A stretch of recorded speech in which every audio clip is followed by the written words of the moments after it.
આજે ભગવાન મર્યાદા પુરુષોત્તમ રામચંદ્રજીની પાવન પ્રાગટ્ય દિવસ તેમજ ભગવાન સ્વામિનારાયણની આજે તેમનો પણ આજે પ્રાગટ્ય દિવસ છે. વિસાવદરની અંદર ભવ્યથી ભવ્ય શોભાયાત્રાનું આયોજન કરવામાં આવેલ હતું.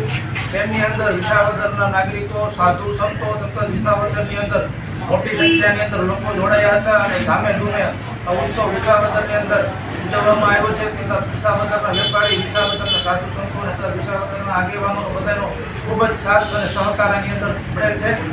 જય સિયા રામ.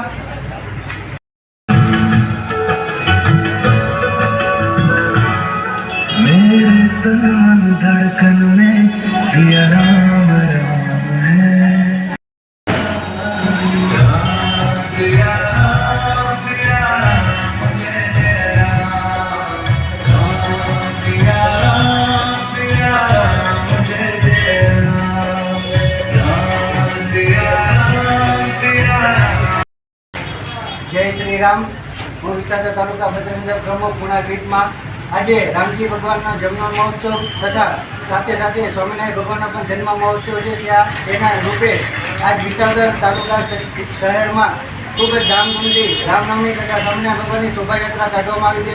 તેમાં તમામ રાજકીય પક્ષોના આગેવાનો, યુવાનો, વેપારી સંગઠનો આવેલ છે અને તેનો ખૂબ ખૂબ સાથ મળેલ છે.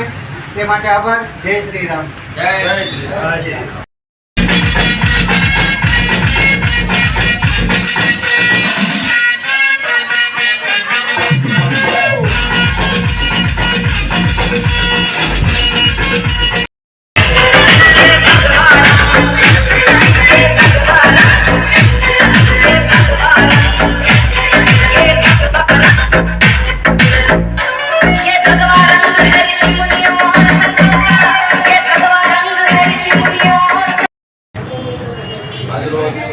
વિસાવદર મુકામે રામનવમીની ભવ્ય શોભાયાત્રા નિમિત્તે ભગવાન રામલલ્લા 500 વર્ષથી જે પ્રશ્ન હલ ઉકેલો હતો અને આજે ભવ્ય રામ મંદિરનું નિર્માણ અયોધ્યાની અંદર થઈ ગયું છે ત્યારે આજે રામનવમીના દિવસે વિસાવદરની અંદર ભવ્ય શોભાયાત્રા નીકળી રહી છે ત્યારે મારી સાથે જે ભાઈ છે રાજેશભાઈ સુદાસમા આપણા ભારતીય જનતા પાર્ટીના ઉમેદવાર છે અને નાનાભાઈ કેતનભાઈ સુદાસમા છે અને અમે આ વિસાવદરની અંદર શોભાયાત્રા નીકળે છે શોભાયાત્રાની અંદર ભાગ લેવાયેલા છે વિસાવદરની જનતા ખાસ કરીને હર્ષોલ્લાસથી સર્વે જ્ઞાતિના લોકો આ શોભાયાત્રામાં ભાગ લીધો તે બદલ હું વિસાવદરની જનતાનો ખૂબ ખૂબ આભાર માનું છું અને ભગવાન શ્રી રામલલ્લા 500 વર્ષ જૂનો પ્રશ્ન જે અયોધ્યાની અંદર બિરાજમાન થયા છે ત્યારે વિસાવદરની જનતાને હું સર્વેને વિનંતી કરું છું કે આ વખતે રામ ભક્ત શ્રી નરેન્દ્રભાઈ મોદીના શાસનની અંદર સર્વે હિન્દુસ્તાન રામમય બન્યું છે ત્યારે સર્વે વિસાવદરની જનતાને વિનંતી કરું છું કે આ પાવન અવસરની અંદર આવનારા દિવસોમાં જ્યારે લોકસભાનું ઇલેક્શન હોય ત્યારે સર્વે વિસાવદરની જનતા સાથ અને સહકાર આપે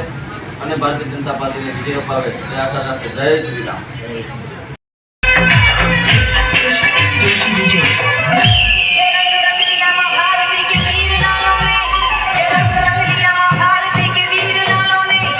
જય શ્રી રામ.